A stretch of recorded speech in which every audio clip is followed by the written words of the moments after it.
You know, when my parents were young, they used to load us kids up in the car every summer and take off over the western states, camping out of the trunk of the car on a 1-month vacation, visiting our national parks and monuments. My father made sure that we were aware of our American heritage in our public lands. Painting the land is an honor and a privilege, which will take me my entire life to explore. My painting style, technique, and inspiration can be traced back to the School of 1830, otherwise known as the Barbizon School of French landscape painting. Now, the Barbizon School derived its name from the Barbizon village in northern France, where most of its school painters resided. This was a group of artists that was led by Theodore Rousseau. And they rejected the classical landscape style of the day, and they insisted upon direct study from nature, outdoors, on location, as their primary tenet or credo. They were part of a movement towards realism in art, which grew out of the Romantic period of the day. And I can break my process down for you in 4 basic steps. First and foremost is painting on location. This is where the inspiration happens. When I'm painting on location, the only thing that's important to me is color. I'm interested in how light is interacting with matter.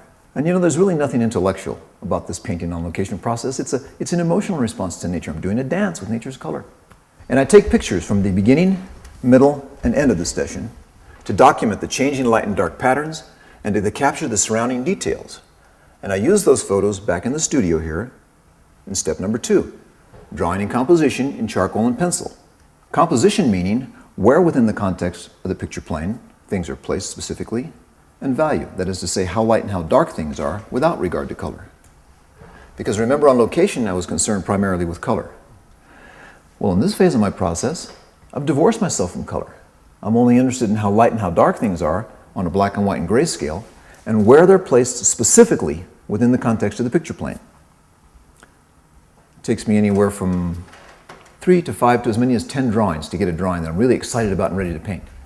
And I will at times employ topographical maps in the sketching process if the terrain is unusually complex, such as in the Grand Canyon, to get a better lay of the land and the distances involved. So when I'm done with that sketch, the black and white sketch in the studio, I grid the sketch with horizontal and vertical lines right on top of the drawing. Now, this grid system has been used by artists for probably 500 years or more as a means or a method of transferring drawings and paintings up to larger scale works proportionately. So once I have that drawing transferred up onto the intermediate canvas, this size here, and by the way, intermediate canvases for me can be anywhere from 18 by 24 inches all the way up to 48 by 60. That's an intermediate size for me. Once I have that drawing transferred up onto the intermediate canvas and I'm ready to begin painting, I pull that field sketch out that I did several weeks ago on location, remember. And here's where it becomes important, because I match my colors, color for color, all the colors that I saw that day while painting on location. So I'll whip up a little paint on the palette, put a dab right up on the field sketch. If it doesn't match, I'll wipe it off, adjust the tone on the palette, and put another dab up there until I have all the colors matched. Third step is the intermediate painting in oil. Now, oftentimes, this third step in my process becomes the final step. This is the third step here. Because let's face it, after all, you know, a 30-inch by 60-inch painting, as an example, is a good-sized painting. I would have expressed myself fully, and so I consider it a finished painting. So I'll sign it and varnish it, photograph it, document it, frame it, and get it out to a gallery, museum, or a show. But oftentimes, I feel like I've not been able to express enough detail, or the subject matter is so grandiose that I feel like I need to enlarge that intermediate painting up to a large-scale work of, say, 5 by 10 feet, or even 6 by 12 feet. You know, the famous British physicist, Lord Kelvin, after whom the absolute temperature scale was named, he once said in a lecture, "When you cannot express it in numbers, your knowledge is of a meager and unsatisfactory kind." Well, he was, of course, referring to the furtherance of science. The problem is, however, that art will never be a science, and yet science has been at the core of making art for hundreds of years. The number phi is a magical number. Has anybody ever heard of this number? Spelled P-H-I. Oh, good. Excellent. Well, Mario Livio, the astrophysicist, in his book, The Story of Phi, has referred to this number as the world's most astonishing number. Phi is a ratio which occurs in nature, and yes, it seems that nature has mysteriously selected this ratio as a means of inventing itself. It's more often referred to as the golden section, or the divine proportion, as Leonardo da Vinci referred to it as. It's a specific ratio of 1 to 1.618. Or in layman's terms, 1 to a little more than 1.5. But specifically, mysteriously, nature's chosen 1 to 1.618. A few examples of this ratio would be the width of an egg to the height of an egg, 1 to 1.618. The relationship between the upper and lower leg, 1 to 1.618. The way in which a nautilus shell grows in its spiral, geometric, logarithmic pattern, based on the ratio of 1 to 1.618. So over and over and over again, we find this ratio in nature, in birds, trees, animals, plants, fish, nuts, shells, seeds, insects, flowers. So I figure if it's good enough for nature, it's good enough for me. And I use this ratio in my paintings. The question then arises, do I use numbers exclusively, rigidly, like a slave in my paintings, drawings, and compositions? As a matter of fact, I do not. I use the numbers, but I don't let them use me. If something needs moving around, I'll move it intuitively. This is where art and science diverge, and this is why art will never be a science. To try to do something intuitively, that's fun, that's fine. A lot of artists are real happy doing that. I tried a lot of, that kind of painting, abstract and just loosey type of painting, but the more I painted, the more I realized I needed to know more about the natural world to satisfy myself. It's not all about my emotions. I want something that's going to be universally perceived, the way we all perceive it. But I want you to partake. I want everybody to partake in my artwork. So that's why I'm interested in realism, painterly realism. That's why I'm interested in how we see the way we see. I want to apply those techniques and understanding scientifically how we see so that I can produce a painting that's universally acceptable. 4 or 5 colors is all I use. And with the addition of, once in a while, I'll pull in a little cadmiums, a little ultramarine blue in. But I basically work with Mars black and white. I work with Venetian red, which is an earth red, and a yellow ochre, which I don't have up here right now, but this is it right here, mixed with white. And it's called the Zorns, the Anders Zorn palette. So I work my pure colors around the outside of the palette, and there's nothing pure in nature unless it's flowers or man-made, something man-made. So then I use those pure colors and I pull them in, match my values using white to get a gray palette. Theodore Van Stollen, Taos artist, told you will never learn how to paint unless you can learn how to paint out of a gray palette, G-R-E-Y. Gray meaning mixtures of opposite colors, the complements. I placed the temple of Isis right on 0.618, okay? So I took 50 times 0.618, came out to about right here. And then the vertical side, the line came out. So the mass of the weight of the pyramid is sitting right about here on the golden section. The repoussoir, I placed it 1/3 across the distance. And then this is the temple of Cheops here. And it was constructed just the opposite. This is the golden section on this one. Oh. Okay, so the repoussoirs come in at 1/3 the distance from here to the end of the painting. Even though the lightest lights against the darkest darks are in here, the lines and the feeling and the flow is out here. Look at Isis, look at Isis. Isis is the star of the show.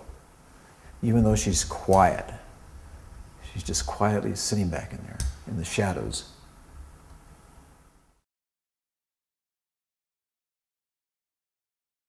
I think your value relationship between here and here is right on. I wouldn't change that. So what I'm going to suggest is that these darks, too dark. They're a little dark for as far away as they are. And the darks, of course, the further away you are, the less dark they become as you march closer and closer and closer to the dark. And the less distinction there is between these values back here, the further back it's going to go, yeah. The closer you come to your viewpoint, the darker the interstices, or what we call the key darks, will be. Right up in the foreground, they're black. If you look real closely, if you stand outside, and they're black up close. Dark. That's why I do color studies. That's why I stand out there and paint on location, because I'm giving my direct impression of what the colors are and the relationships are in nature. And then when I come back here to the studio, I have a record of that, and I can match that. It's very difficult to come back in the studio and remember color. I find that if I use a gray palette and I mix my paints very carefully, mix your whole spectrum of grays, and just a little tiny touch of color. When I come down to the edge of this shadow, look at this. I don't know if you even perceived that before, but the difference between here and the edge of that shadow, here also, just a little bit more intense as I approach the edge of the light. And all of a sudden, the brain says, yeah, that's light bright, that's bright, it's really bright, but it's not. It's very gray, because I graduate from this right back to, 3 to 5% grayer and darker right back here. Do you see the difference? Yeah. It's a very subtle change, but it's very real.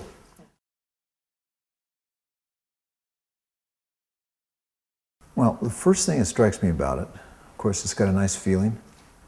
It's very genuine, it's very honest, and I love that about it. The first thing that strikes me, however, is you've got a barrier, a wall right here. It doesn't allow me to get in and go up into the mountain. And I also see this ground plane all of a sudden plummets off into the distance. I was trying to do value, more and more value difference to bring your eye in here. But it's not a problem of value. It's not a problem of value, it's a problem of linear perspective. I was working on a painting one time and all of a sudden this became apparent to me. That I had a chasm behind a row of trees that I didn't put there. I thought, oh my God, what? So I called Wilson up and I said, Wilson, I can't believe this. I put a precipice in my painting that I never intended to. And he said, well, are you busy right now? What are you doing? I said, well, I'm just painting. He said, I'll be down in about half an hour. So nice. He came down and he told me, okay. That's when he introduced me to this book called The Science of Art. And I'm going to show you what he explained to me in order to avoid this. How to avoid that problem is by making sure you've got the ground plane established as it goes out to the principal vanishing point. Mm-hmm. And you make a transition from this point up into the vertical planes.